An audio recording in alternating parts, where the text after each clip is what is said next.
Well, hello, creatives, community, and kind folks. Welcome to RPG with DBJ. I am your host, DBJ, and again, we are going to talk about Obsidian Star. Basically, the idea of using random tables, why random tables are used in many OSR-styled indie tabletop role-playing games, and what it means for science fiction and that sort of thing. And of course, answer your questions, get an overview, and lastly, for me selfishly to be mentally stimulated, top off on some mind fuel for myself and you guys uh, as it relates to post-humanism, transhumanism, far future, and that sort of thing. uh,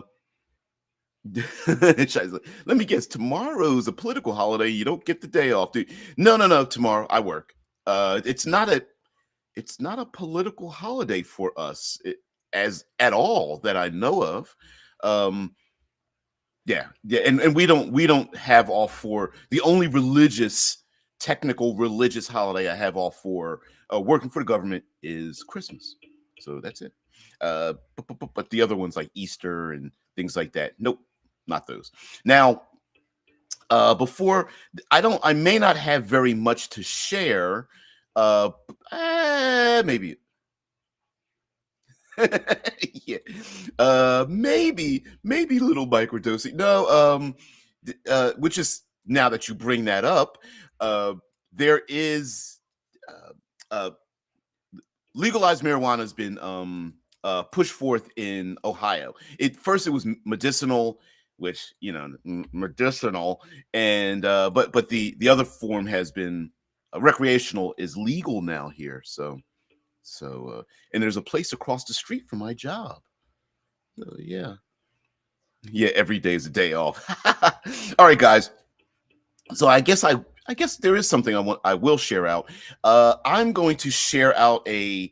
I didn't get the opportunity to lay out the random ability to create habitats in the world, and because I'm an idiot, I like to make acronyms. So the word habitats is an acronym for making space habitats, just as there's an acronym for Obsidian Star for creating for prepping for improv and improvisation for your prep. So all those are acronyms as well. There's even an acronym for factions to be able to build factions. It's a whole big thing. So, but I didn't get the opportunity to lay it out because not only is it just a matter of like typing it like in a Google Doc or something, but laying it out to make it look, presentable is a little bit difficult. But I will share. I will share something out. We're going to we will talk about um, vitalities, things that are necessary. I changed the name from Vians to vitals because I think people will recognize that far more. Marijuana legalization is a government plot to make the counterculture people even lazier than they already are. Do you think it's a plot, man? Hey, listen, you need to stop harshing my mellow. No, I think it's just a plot to take money. Hey, listen, people gonna do it. You need to tax it, right? Yeah, fight over that good government money, free money. That's what I say. Okay, so this is just a super zoomed in picture of a layout page for vitals, and let's see if I can get it even a little. It's a little difficult to get it even larger because it's hard for you to see it. But there is I'm having fun. I don't know. Maybe I need to stop that, but I'm having fun putting in these watermarks in the background. So if you ignoring the words, if you take a look at the page, there is a watermark on one side and the other. One side has like a DNA spiral ladder in the background, and the other one has a gear watermark in the background. I need to make it light enough so you can read it and just something that you can see. So anyway, got vitals, got the little apple a day, makes the doctor go away, a little heart sign or whatever. And the reason for this is to reinforce the idea that this is hard science fiction without going too far into the science, and also a method. Players like to turtle up a lot of times in role-playing games. In other words, they will find the safest corner they can get in, stay there, and not want to get out of their turtle shell.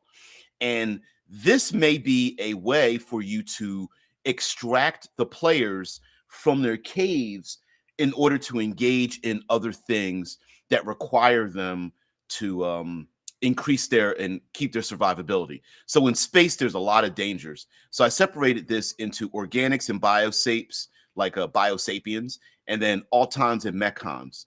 Autons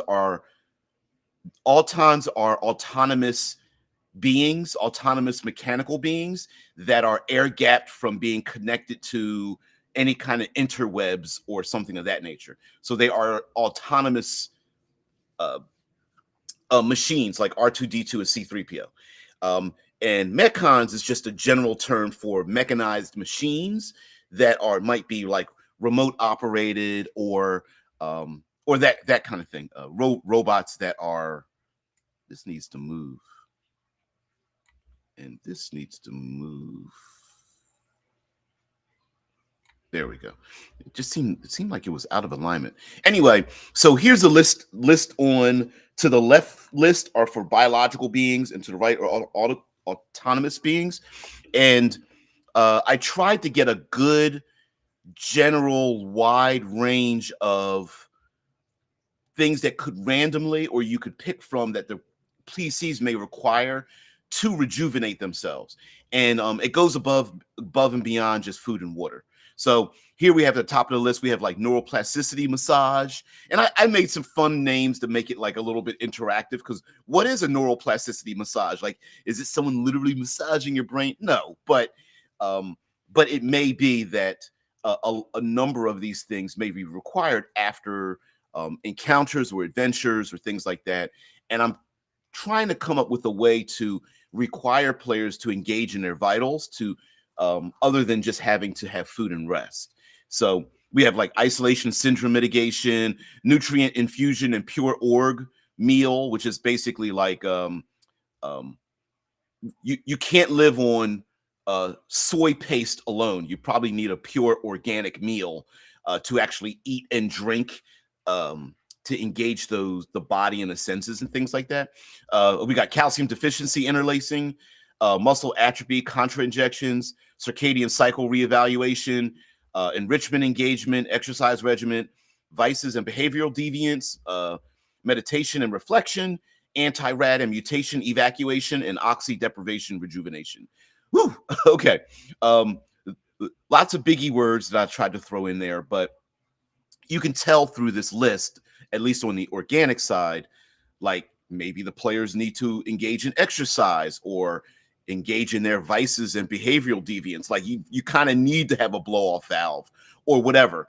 And in my head canon, I'm thinking the places to go to get these things, engage in these things, is the sci-fi equivalent of a fantasy tavern.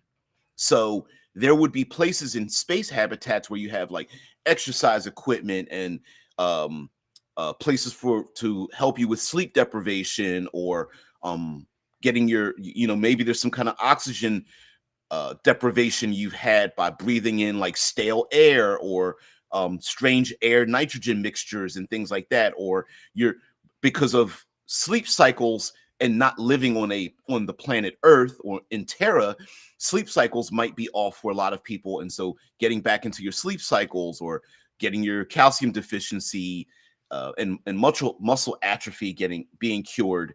I'm imagining these places they're like gold. They are neutral territory. They are vampire elysiums. They are the places that other NPCs and maybe adversaries and things like that may go. And that's where players can find like story hooks and knowledge and lore and interactions. Let's see what you guys have to say. Sorry, can't see your comments when I'm broadcasting here. Yeah, yes, it is. So they will have more to tax. Yep. That's why I'm not for decriminalization instead of outright legalization. Egalization, that's a word, as we call it in Germany. Egalization. I've never heard that term. I like it. I'd like to borrow it without your permission. Yeah. I had never heard that term before, and I like it. I like it a lot. Drugs were never illegal over here because nobody ever had any drugs to begin with. Oh, taste always in the corner, and I love it. I love it. I'm sorry those things were not available to you, but here in the States, it's all about freedom, especially when it impinges on other people's freedom. Okay, so on the other side of the table, um, we have ourselves a list of things for people who want to play robots, right? You want to play an autonomous autonomous machine. And so we've got reboot and defrag, we've got diagnostic evaluation, lubrication injections, gear linkage alignment, alloy fatigue analysis, power cell recharge, a dust flush and wash, replacement parts exchange, electrostatic spray regimen, thermal bleed and coolant flush, anti-radiation bath, and enervation cycling provision. And I have no idea what an enervation cycling provision is, but it does sound cool. And this also goes into the that even if you're playing a roboticized character, you're not exempt from the eat, drink, sleep plus necessary for your vitalities. So while players might be having a good meal or sleeping it off or having intimate encounters, you in your mechanical life may need to have, not just power down or have a power cell, but maybe you need to like have your linkages adjusted, or you're having your alloys and plastics might have fatigue in them, and you need to be aware of that. You might be like a coolant flush you need, or something electrostatic. Maybe there's radiation you've picked up. So there's other things that run in parity to other characters for their thing. So anyway, just want to show that to you, and talk about science fiction and incorporate the hard sci-fi parts of what that means for the game. And I need to get rid of all this because I copy and pasted. So what else do we talk about? Other random tables. You have the art and science of rolling the dice. Got to get rid of that. Talked about the approaches, and I didn't put in the Ely's. Nope, come on. Oh, I got to move. I can't adjust it yet. I didn't do that yet. My contention in terms of my philosophy in terms of random tables in tabletop role-playing games is that many people don't use random tables in the manner in which they were designed for. And what I mean by that is that random tables aren't just a thing tacked onto a game.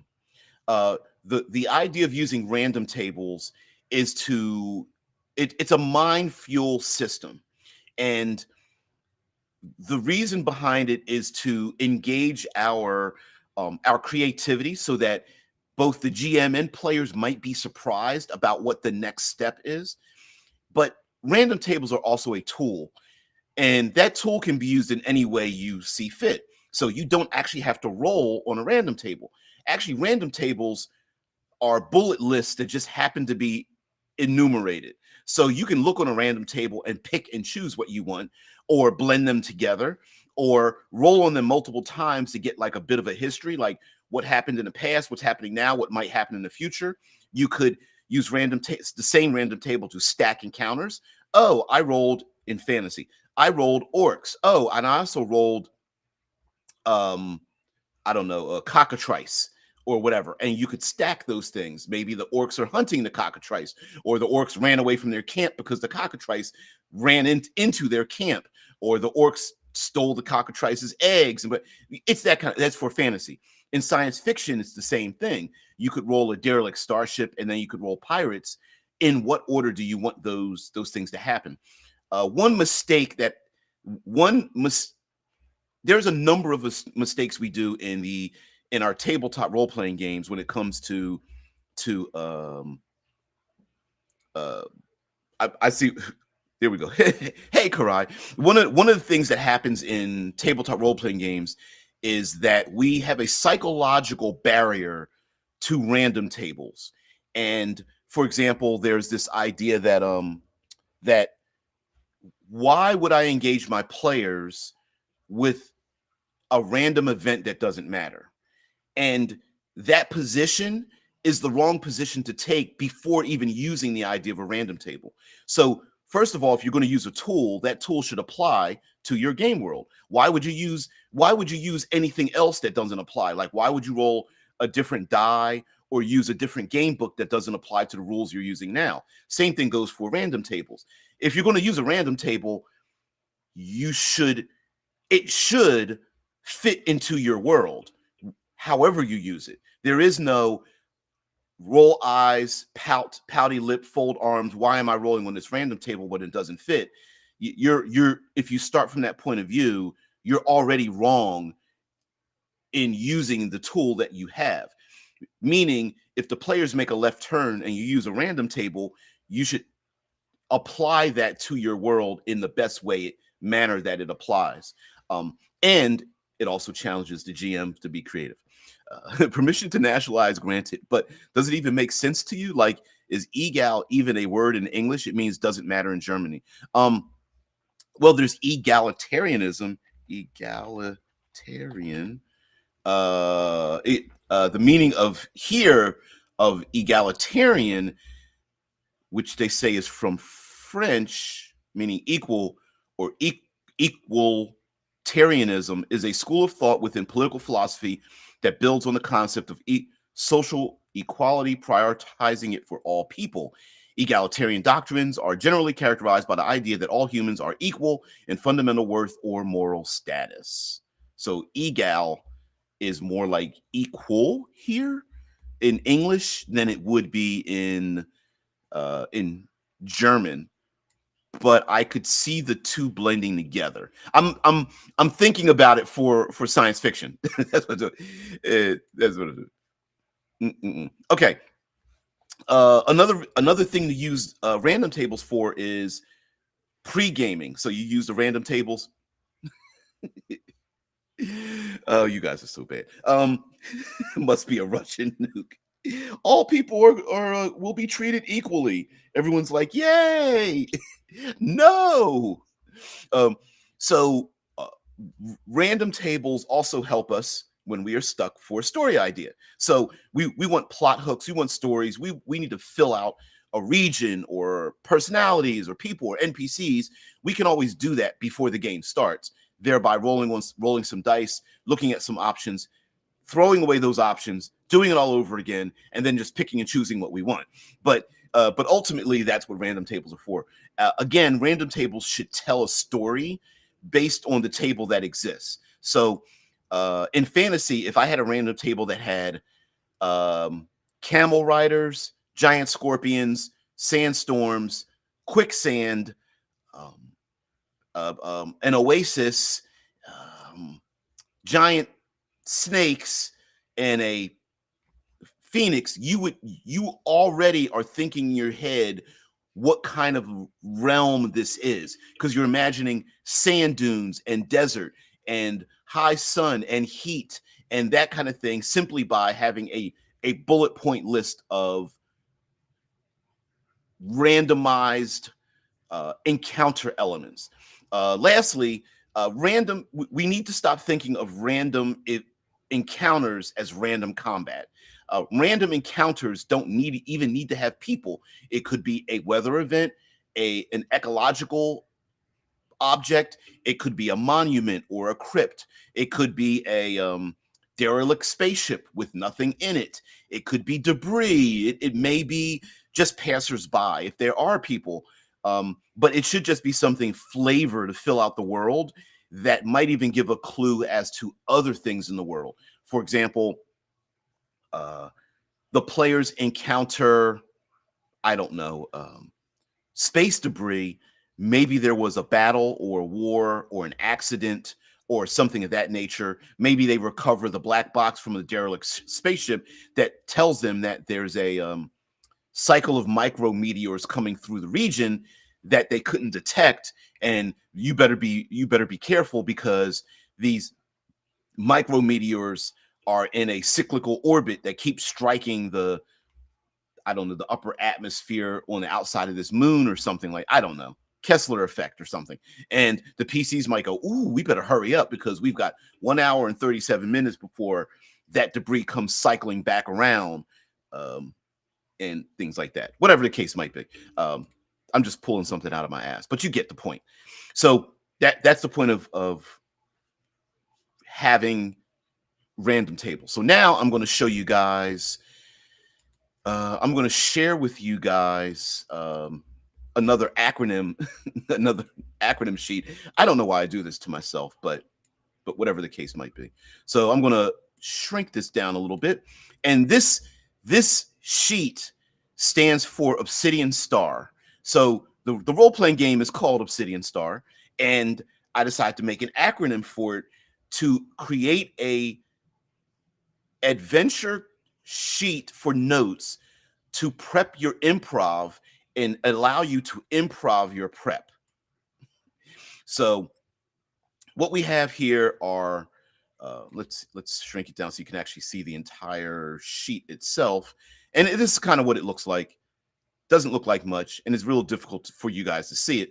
So I'm going to zoom in really highly here and move up. There we go. And so, of course, when we spell out the word obsidian, we have to start with our first couple of letters. So we have orbits. And in this game, orbits are like a ticking clock. An orbit is a timed event that's timed events of 3, 6, 9, or 12 segments. And an orbit can be anything.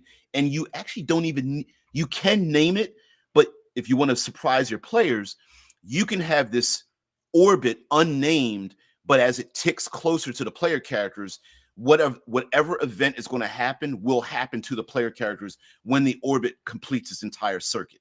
So an orbit can be anything from guards capturing the PC, surrounding them, to the derelict ship falls into re-entry or falls into the sun, to a bomb going off, to a player Jabba the Hutt style criminal lord wants to get capture a PC to have their debt repaid, to family members showing up uninvited, to a loved one arriving in the most inopportune time. Now, orbits don't need to be negative. An orbit can be a 3D printed improvement to my automated system in my robot body is finished, and I can attach it to the backpack on my back, which allows me to shoot like micro missiles or something. But orbits are basically a long-term, it's a clock in Blades in the Dark, essentially what it is. And timers have always been around in role-playing games. Blades in the Dark just happened to turn it into a thing that's, the wording of it is has been embraced as clocks. And this is the same thing. It orbits away. And of course, an orbit with a 3 segment is very quick, whereas a 12 segment takes a while. And you could even world build with orbits, meaning like maybe there's an overriding government that the governmental in your solar system is changing over from one regime to another, or there's a government that is spreading throughout the system instead of each hab and planet having its own separate government. Maybe there's some kind of imperialism that's spreading, and that orbit could be growing, nearly chasing the player characters if they act or react to what's going on, or they choose not to act at all. So we have orbits. We have a bang, which is basically like en media res, chaotic start, or sudden action. So whatever kind of adventure you want, you might want to have something start with a bang. We have stars, and stars are our player characters. They are our players. They are the stars of the game. So we have connections to PC backgrounds and history. So you want to write down NPCs and story hooks related to the player character. Now we get into I, D, and I. So in interactions, we have like social navigations. There's no comma. It's supposed to be there. Social navigations, problems, and conundrums. And these are situations where, you know, what kind of social interactions would we expect our players to get into? Will they talk with guardians or bodyguards or politicians or a criminal element or citizens and things of that nature? Maybe they have to interact with people that need to be saved, or like people working in a hydroponics garden, not knowing that they're going to be involved in some kind of proxy war or something like that. Then we have dangers such as like hazards, obstacles, weather, and environment. There may be some like dangers might be just something as simple as vacuum or radiation. It may be more eminent, like ticking time bombs and roving, rampaging robots, or alien genetic material letting loose, like a virus or bacterium or something like that. Then we have insights, like moral and ethical questions and confrontations. And this is just an area where you might want to write down, like, will players have to make a hard decision? Hey, we can't save everyone out of the hydroponics garden, but we can save some of them. So do we save all of them or none? Because if we try to save all of them, we're going to be slowed down, or we can't fit them all, something like that. There may be some other things that have to do with post-humanism and transhumanism that confronts our ethics and morality, both today and in the world. And you might want to write some notes down if you think that might come up. We have areas like exotic and dynamic locations, like empty starships or light gravity moons or zero gravity, I don't know, re-entry or radiation filled engine rooms or zero gravity debris filled warehouses, housing or something, that kind of stuff. Exotic locations. And then we have ourselves N for NPCs. Of course, we have names, traits, and personalities of non-player characters. Still haven't decided if I'm going to change the name of NPCs because that's so common. We had thought about calling them like pulsars, quasars, nebula, things like that, but I already used those. And then the last four letters for star are secrets, themes, adversaries, and rewards. So under secrets, of course, we have hidden knowledge and clues. These might be secrets the players might uncover whilst interrogating NPCs or downloading data or something of that nature. We have themes such as expectation, mission type, and thematic flavor. So is this adventure comedic? Is it more of a heist? Is it a mystery? Is it a interactive social thing where there's lots of verbal threats but very little physical threats? Is this a run and gun with more war and skirmish type? And you might even want to reveal this to your player characters, like, guys, this is just fun. This is just going to be comedic. We're going to no more eldritch horror. We're going to laugh at this, so relax your mind and relax your player characters, that kind of thing. Adversaries, of course, are enemies, monsters, robots, aliens, and genome threats. And you can list a couple that might come up. And then lastly are rewards, such as tech, skills, favors, mods, rep, connections, and wealth. What could the players gain from it? So that's just one version from Obsidian Star and you can, there's a prep and improv sheet that you can use to write down the things that you want. And if you notice this, you don't have to go in this order. You can reference anything on here. And this isn't made like a web. So, for example, secrets are not tied to specific individuals. Areas that might be interesting, like that have dangers and things of that nature, might not be connected to the big bang of your great start. So anyway, just want to show that off to you guys. And a new word for NPC has a lot of potential because it's highly mimetic, yet better think up a good one. I agree. That's why it's been so hard trying to think of one, right? Like the mimetic of the language that I've thought of, like zippers and jackets and tapestries and orbits and things like that.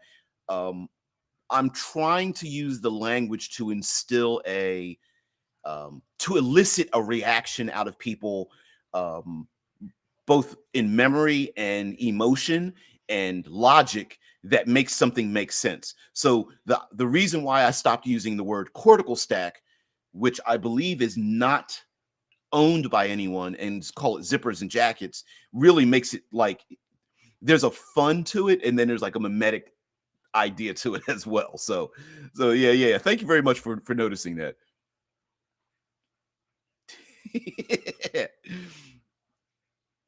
Yeah, my internet went out for a minute. They are onto us. They and them, always them.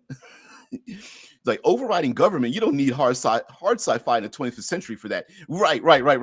Well, I guess I meant overriding government in your game rather than a specific one. I don't have a specific government that runs the entire solar system. There isn't one, but there could be one that comes up. Yeah.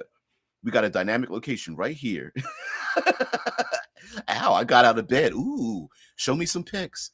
I'll sign up for your OnlyFans. Unless that's not the type of bed that you're in. A new word for idiots who believe the news. Well, I wonder. Anyway, there's the thing. I need to share with you guys something else. Oh, let's share with you some random tables. All right, so let's share this out here. So I do have a Google Doc with a bunch of random tables on it. Random tables for making up data cores, and I just started making a laundry list of random tables without any specific purpose to them. But D12s are going to be used incessantly in this game, and of course, if you're going to have that, I got to expand this size. 200%. Nah, I gotta get down to like 150. So anyway, let's click on this. Shit. Really? Anyway, damn it, get back up here. There we go. Whew. So we have data cores, and for you guys that already know, and for those who don't know, data cores are the reward that breaks the game. So out of a hard science fiction, this is the one thing that is not quite hard science fiction. In short, data cores are the physical embodiment of useful theoretical physics. It is string theory and chaos theory and dark matter and energy and multi-dimension theories and things like that. Data cores, that's what they are. And data cores exist because of an event known as the signal. A signal was sent from the far Oort cloud into the SIS, into the system, the Copernican system, the Helios system, and overloaded every data source everywhere, period. And it bricked every data source. So people died, habs shut down, all kinds of stuff. But as those systems were overwritten, destroyed, recycled, and whatnot, people realized that those data cores had a lot of data. They were a core of data. That data is now being salvaged and hunted by salvage hunters for use. There's a fear of letting those data cores fall into the hands of other people, while at the same time, governments, factions, criminals, pirates, and rich citizens want to have these data cores for themselves. And they are one-shot nukes in many ways. Every data core is different, and the idea of having and using a data core is like a one and done. So if the players acquire one or more, and these should be pretty rare, then they can use that data core. And once they use it, they can use it to try to find another data core. But the one that they use for the most part, other than the side effects of having used it, they're not really usable again and again. But they're like magic items. Data cores are the Irish cream in your coffee each morning. I don't know if I'd want to pour any liquid out of a data core if it has something in it, but sure, if that's going to float your fancy. Now, if you enjoy the pour, then maybe you're a bit special, more special than the rest of us. Which actually sounds, yeah, little bit of libation first thing in the morning. So here we have a D12 list of conditions, and again, the D12 in me, this is just a visual thing. I can very easily read a D12 list by putting it in 6 on one side, 6 on the other, look at it, find something, and very quickly use it in a game if I need to do it on the fly. So if the players end up discovering a data core and I didn't even describe it, I can go, okay, it is you find it oxidized and dust covered or something, or it's encased in a translucent polymer packed in a brick and it's hermetically sealed. But once you uncover it, you find out that it's got a xenospew. It's xenospew encrusted and also has blood cover. You don't have to use all these, but my point being is that you could make something very unique, like especially if it's dichotomous to things around it. Like if it's a bloody scene, but you find it hermetically sealed, or it's in a pristine lab, but it's covered in blood, something like that. So anyway, and then there's powers for each of them. And again, the powers are very rules light, undefined. And of course, you can roll a d12. You guys can pick random numbers if you wanted to, but you have the activation, like what happens when you activate it. There's the bleeding edge science that it involves. There's how much reach it has, a major drawback, and a little minor quirk to whatever it can do. So if we go across number 1, it can manipulate, and then the bleeding edge science are scion waves, whatever that means. It has a reach of a cone. The major drawback is its scrambled signal to enemies. So the players may not even realize it's sending a scrambled signal to their enemies. And a minor quirk is that the data core has a magnetic pull. So the minor quirk could actually be useful for the players if they keep the data core around after it's been drained. So maybe the data core has like a very powerful magnetic thing. Someone drops their I don't know, their Zox pistol that can fire out sound waves, and they drop it down into a grate, and they use the data core as a magnetic thing to pull the gun back up because it fell out of reach or something like that. And there's a bunch of these activations, like whether it manipulates or deflects, absorbs, or instasis something, or visualizes something, or distorts something. And we have bleeding edge science like scion waves, tachyons, molecular strong weak force, dark matter, neutrinos radiation, nth dimension space, xenobiological data, subatomic microorbits, quantum fluctuations, graviton string theory, fission, pocket reactor, stuff like that. So, and they're pretty fun if you start to mix and match them, and you can decide what the actual effect is in your game based on those kind of things. We have the piracy. For those that are in overseas, especially you guys in Germany, this is where I'm gonna highlight it, but I'm not gonna say it. Where the K word here in the States doesn't have the same impact, but in my game, in Obsidian Star, they are heroes. They're pure. That cannas are pure 0G inhabitants and nomads, and they've kind of recaptured the identity for themselves. They are like nomadic people, just like islanders out in here in that live out in the islands. What is it? The Ring of Fire here on Earth. It's the same in space. They are like a similar culture, very family oriented.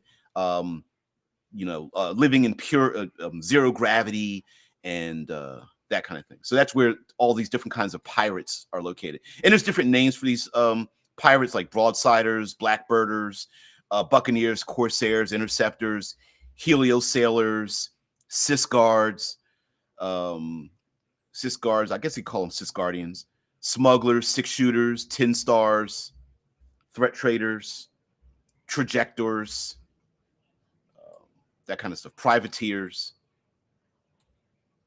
bombardiers, murder merchants, tramp freighters, ghost ships, that kind of stuff. I'm going to end up laying all this out. So it's in the Google Doc, but I'm going to lay it out. We got a hit location table. I don't think that's really necessary anymore. And then we got common plants found in space. Let's go back to what you guys have to say. Shai says, just like Islanders, the Kanakis in the truest sense of the word. Yes, exactly. Now I understand. I have been educated in the fact that that word is used in a derogatory manner, but the origin of the word comes from a real people. So in my head canon, that's where it came from. And I like to give people the opportunity to portray themselves as the heroes in their own world. And I like it. Taste of Banana says, science you can drink. I like it. Yeah. Karai says, is there a limit to how many data cores you can have or how many you can use at once? Kind of like Cypher are limited because they're meant to be used by the players. Okay, so I don't quite have you can only have so many, but I will say that you can only list 2 on a character sheet. So maybe there should be a air quotes rule for how many you can have, but they are literally one and done. So it's not like you can act like if you wanted to activate more than one, I feel like that's the fun of it. Like I wouldn't want to limit the players to like mixing more than one together because I feel like they get in more trouble than a little bit. But I hear you. I do hear you.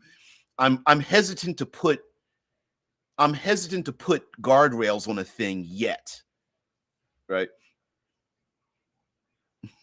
Caligula says, you said it's a reward, but hey, if there's liquid inside, why not? Right. Yeah. It's the proverbial, ugh, what does this taste like? Oh, it's nasty. Here, you taste it. Okay.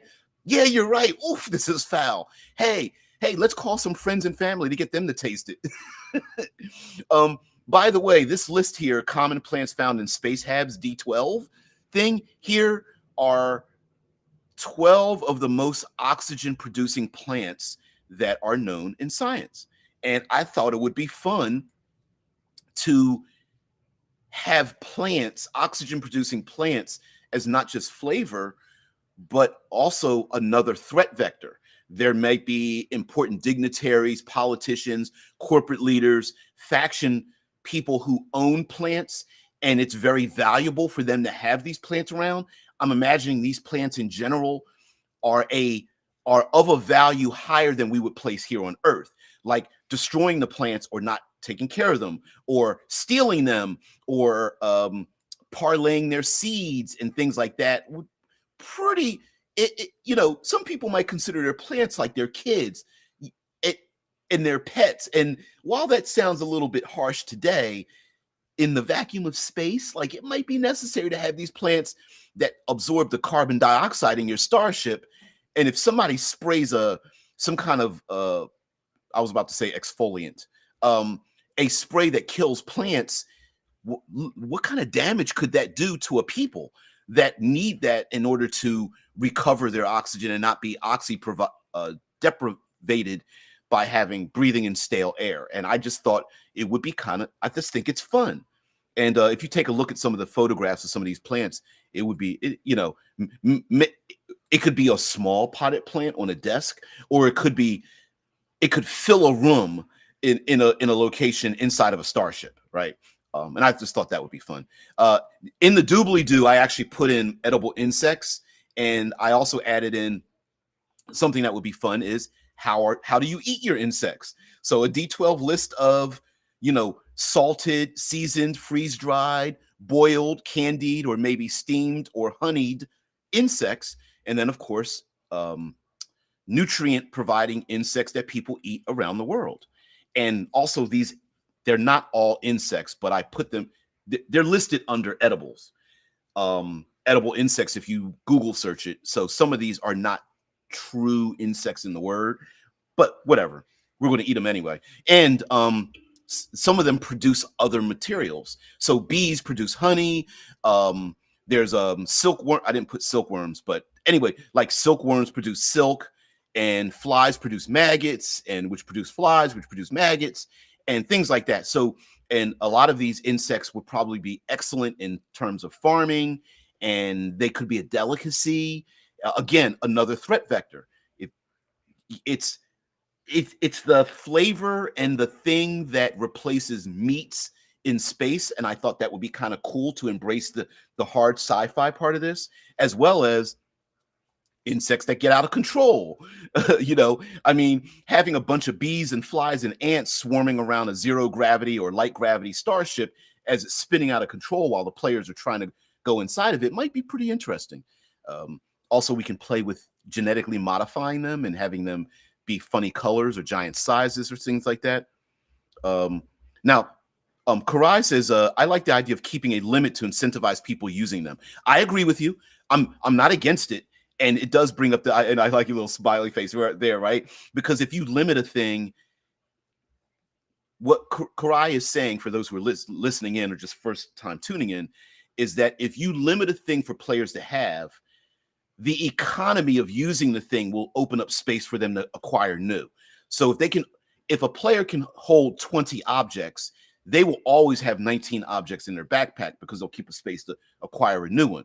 If they go above 20, which is pretty rare for some things, then they're going to have to burn away, throw away, use some of those objects. So for me, 3 is probably a high number. So whatever. Now, Karai says, my thinking is that some people like to win at RPGs, and I can see someone using the data cores to cheese a game. Imagine someone saving 10 data cores and using them to win a big fight. Now, I absolutely positively agree with you that is exactly what will happen. Like, that's not a possibility. That's a real thing, right? There are players who like to save up their, what do you call those things? Hero points, moxie, fate points, inspiration, meta currencies, the auto win meta currencies to win a big fight. And my contention is that if you acquire a data core, you deserve to win that fight. If that makes sense. Like if you earned it to get it, you earn it to use it. I will say you are absolutely correct. So I'm going to reassess my thinking that if people can hold too many of them, they'll just keep winning fights by trying to win the RPG. So yes, and I'm just saying this out loud for those who may not understand the argument. But so I don't think you guys are idiots. I think you guys are brilliant. I'm speaking this to the people in the upper bleachers, so in the nosebleed seats. Shay says, we already established that bipedal humanoids in other gravity environments are highly unlikely, right? So how about insectoids on radically different planets? I absolutely agree with when insectoid beings on in other worlds, and they might not even have to be. Oh, there's a Netflix show called Alien Planet that has uses digital graphics and scientists to describe other types of life on other types of planets, like high gravity and low gravity and things like that. So I agree with you. So here we have a truncated version of my habitat list. I now have an acronym for habitats.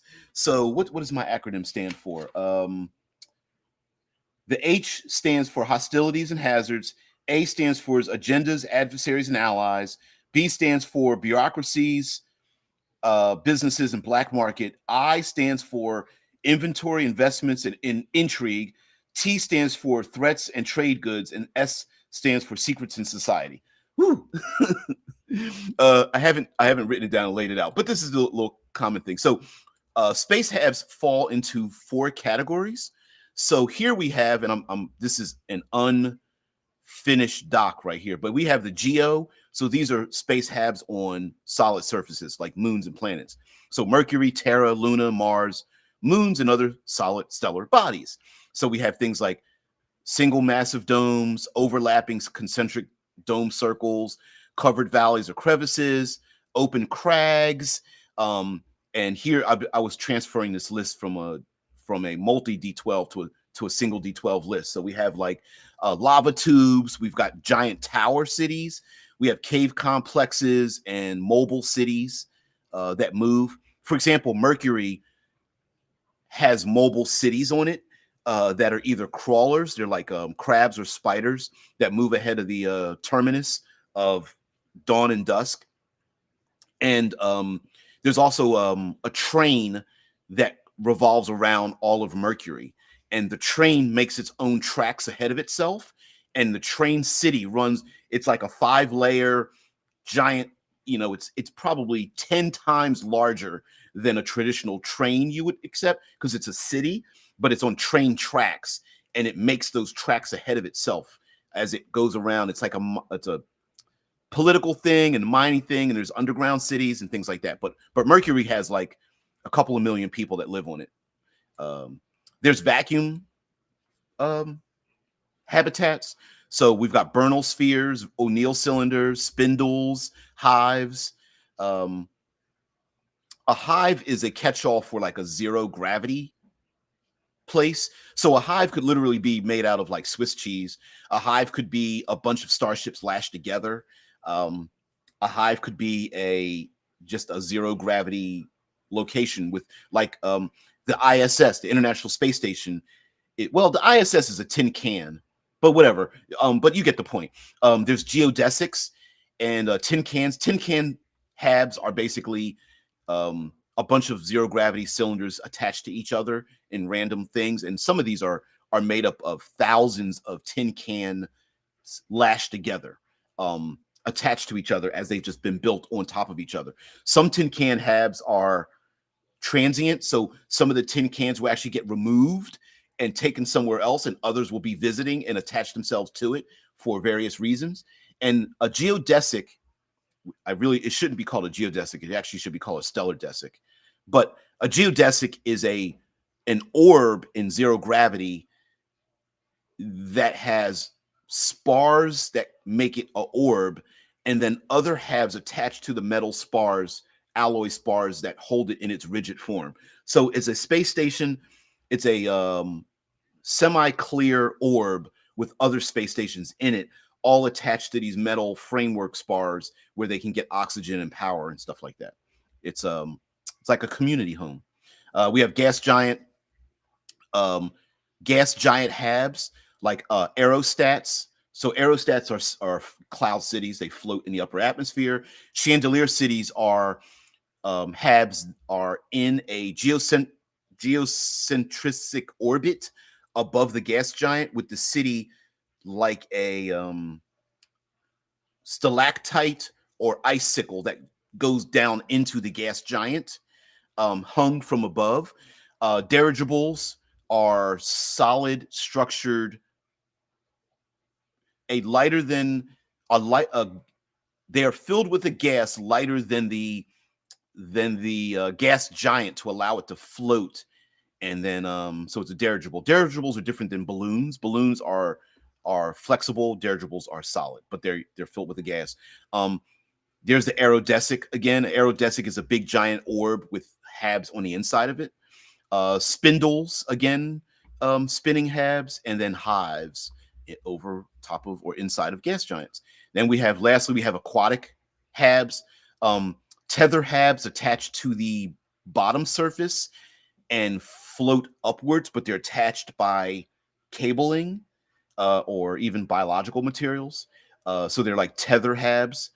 Aquadesics are, again, balls, orbs with habs on the inside of them. Flotillas, you get that, what that is, floating on the surface. Submersibles, aquatic dome cities, and then iceberg cities. Iceberg cities, essentially most of the city is within the water with a thin portion of it on the outside. And then we have how do you get around a habitat, and what's the purpose of the habitat, and things like that. So we've got like Z-tubes and slide walks and mag tracks and cable cars and hoverboards and things like that. So let's see what you guys said. Sorry about I'm not trying to ignore your thing, but sort of on topic. Ever listen to Eric Weinstein? I don't know who that is. I might know who that is.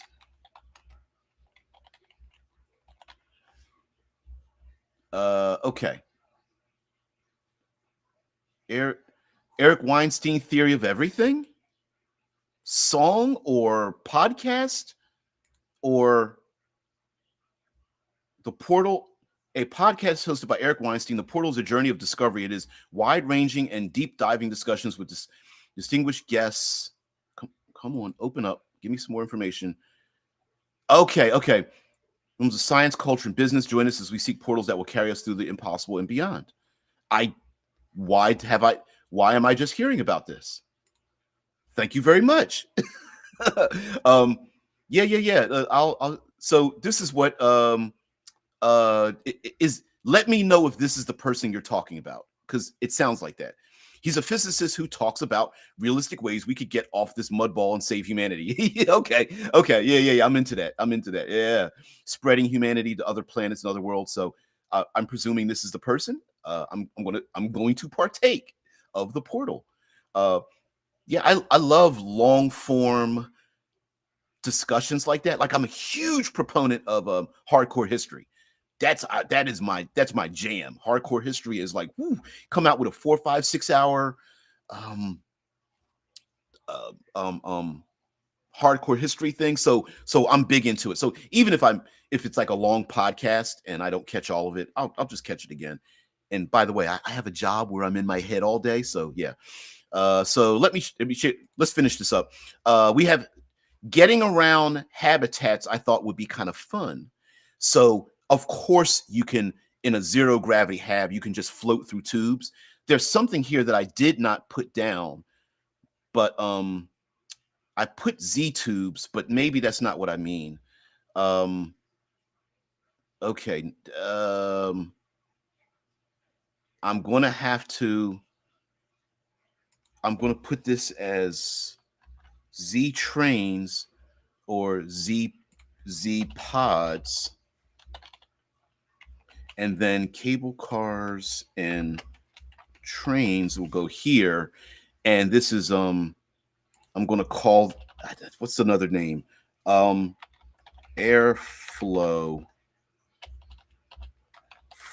tubes. Okay, so trying to be creative on how to get around space habs. So you guys have heard of slide walks. They're at airports, right? You stand on the conveyor belt and you can walk faster because you're walking on a solid surface. And I'm thinking the slide walk could be up to 1, 3, 5 deep, as each slide walk moves faster and faster in a gravity enabled location. So slide walks.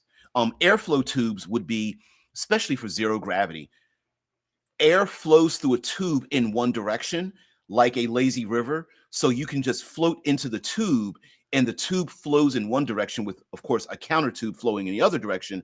And the airflow specifically is to carry you from one level or one place to another in a zero gravity place. A Zoom backpack. So a Zoom backpack, I'm thinking, is like okay. How do I describe this?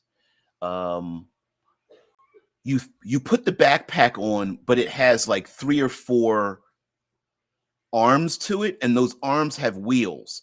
And you put the backpack on, the wheels extend out an extra arm's length, lifting you up in the air, and the wheels roll, and the wheels spread out into a tube, so you can jettison around a tube to get to where you want to. And you take the backpack off when you get there. So you kind of like latch into it, and then it has wheels. And I was trying to think of a different descriptor than, say, a motorcycle or in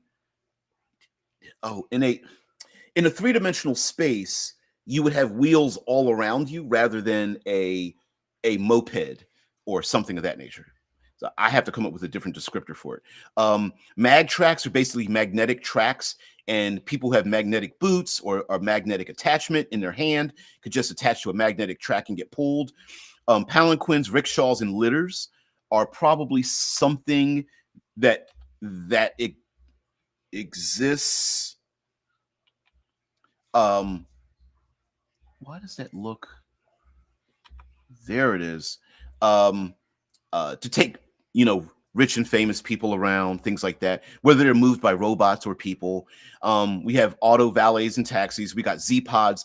A Z pod would move in 3 dimensions, and you get in a pod and it moves. It's like a turbo lift, right? You get into it and it moves up, down, left, right, north, south, east, west, XYZ axis.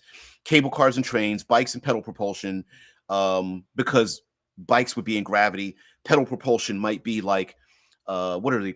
Gliders that you pedal with a propeller on the back or something like that. Or it could be pedal propulsion with wheels all around you. Hoverboards like we have today, basically boards that keep you aloft, but you get on the board itself. Hoverboards could be wide, which could hold like 5 people on them or something. Basically, golf carts, but I didn't want to call them golf carts.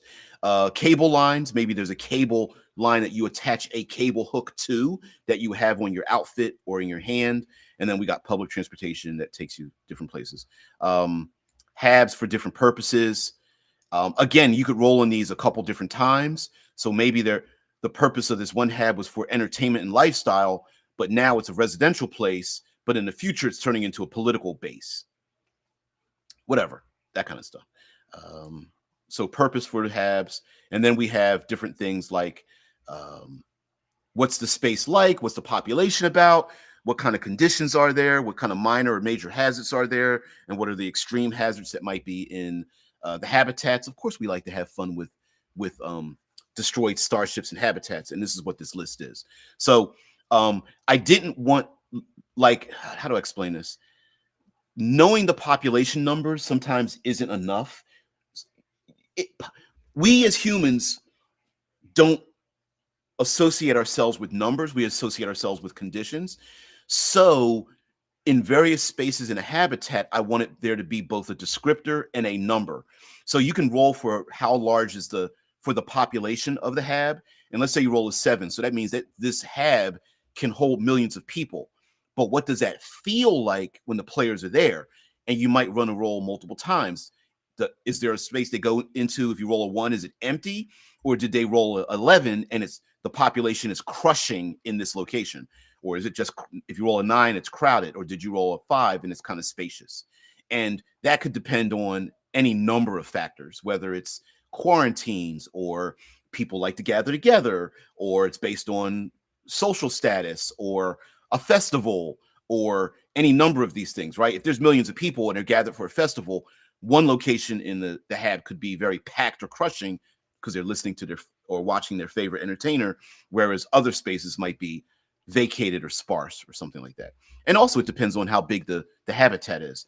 A hab that can hold millions might actually be able to hold hundreds of millions of people. Now, I understand it seems a little bit unrealistic for a space hab to hold tens of billions or hundreds of billions of people, but of course this is 200 years in the future, that kind of thing. And then there's conditions, like if you roll 1, 2, or 3, it's like rusted, corroded, or pitted, whereas if you roll higher numbers, it's clean, polished, pristine, right? And then we have minor hazards like flickering light, sparks, dank floors, maybe it's adhesive gunk or it's on fire, flooding rooms or radiation. And we got major hazards like sealed doors, acidic leaks, darkness, frigid rooms, ice-filled corridors, unstable debris, guardian drones, nitrogen gases, and then ultra hazards like poison gases, lowered walls, electromagnetic pulse, piercing noises, radiation leaks, smoke, UV blinding light, paralytic gases, magnetic attraction, stuff like that. And these are just flavorful things that you can use. More habitat traits for tunnels and things like that, causeways, governments.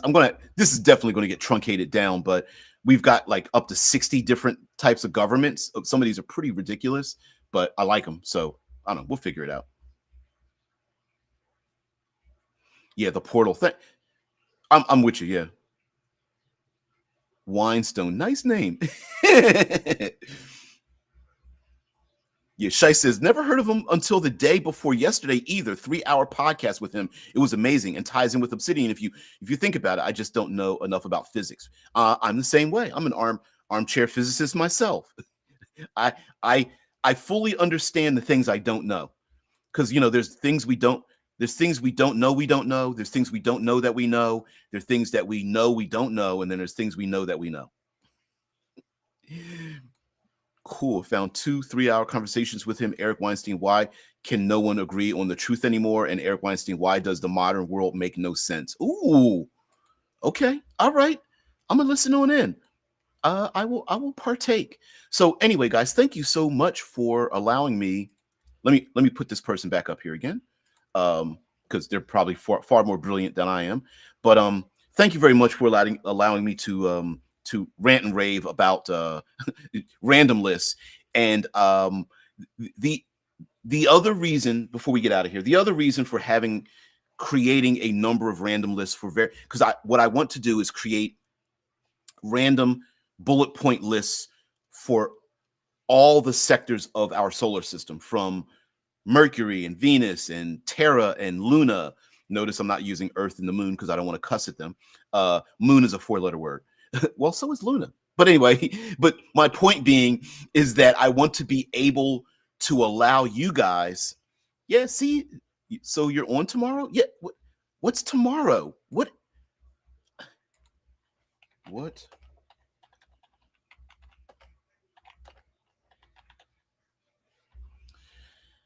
Um,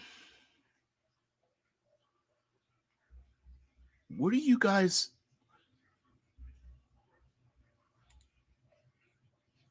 I'm not understanding the holiday. Please, someone enlighten me. Please, please, please. Good Friday, right? State holiday, National Veterans, Vietnam War Veterans Day is, but we don't observe that. And then, of course, the Saturday, and then Easter. Yeah, yeah, yeah, yeah, yeah. Oh, okay, okay, okay. I think I get it. I didn't get it. Tomorrow's Good Friday for people who are into that. Oh, okay. I'm not a religious person. Sorry. That's it's not. Yeah. Tay says we got a major holiday over here, so I guess this means see you on Tuesday. None. Okay, so let me. Right. Ah, that's not a federal holiday here. Exactly. That's what I'm saying. Yeah, even the stock market is closed. Yes. Jimmy really shuts down for that stuff. Okay, I apologize. This is my statehood ignorance. Yes, it is a holiday for various festive reasons. It is not observed as a federal holiday for purposes of taking the day off. And so this period of time, at least in my job, it isn't. Even if the the stock market shuts down, we don't. So I still have to go to work Friday and Saturday. There's still mail delivery here, and we don't have off Monday as well. So no, our only religious. Got to work though. Yeah, customers in the U.S. Yep, absolutely. So no, we don't stop work because of that. The only day that happens, and we really don't even stop work for that day religiously, is Christmas. And it because of the craziness that happens Christmas Eve and things like that, which is pretty ridiculous. Well, not Christmas, Thanksgiving, day after Thanksgiving, Black Friday. We have some pretty strange things we honor and don't honor. So yeah, I have to work on that day too. Yeah. Yes, absolutely. Yes. Giant cap, what, WTF? Yes, it is. Well, here's another thing. I actually work in a place that's both highly Catholic and Jewish, and we don't honor the Jewish holidays either. Although schools do. The schools do.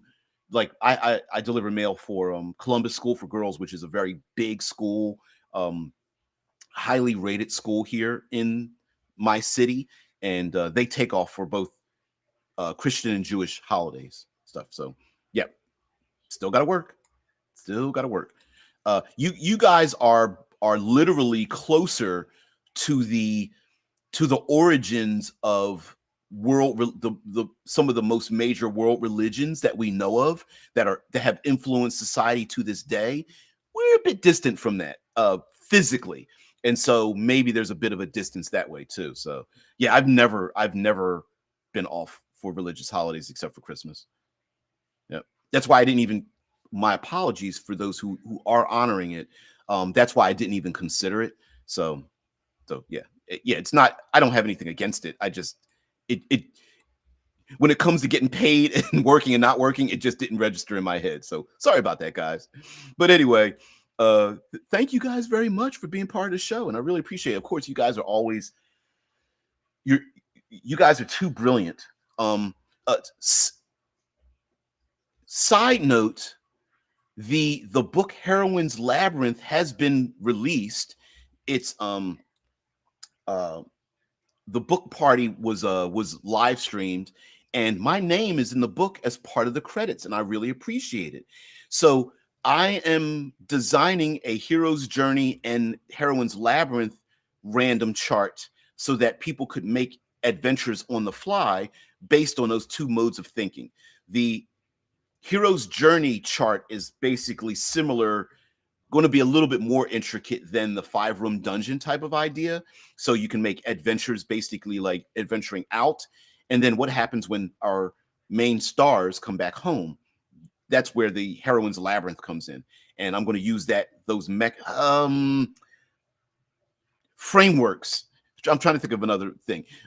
Literary frameworks to be able to create a structure to tell a story using improv, but also prepping yourself for it. So yeah, it says, okay, happy normal Vice Friday then. So you guys may miss out on the show, but I will still be broadcasting.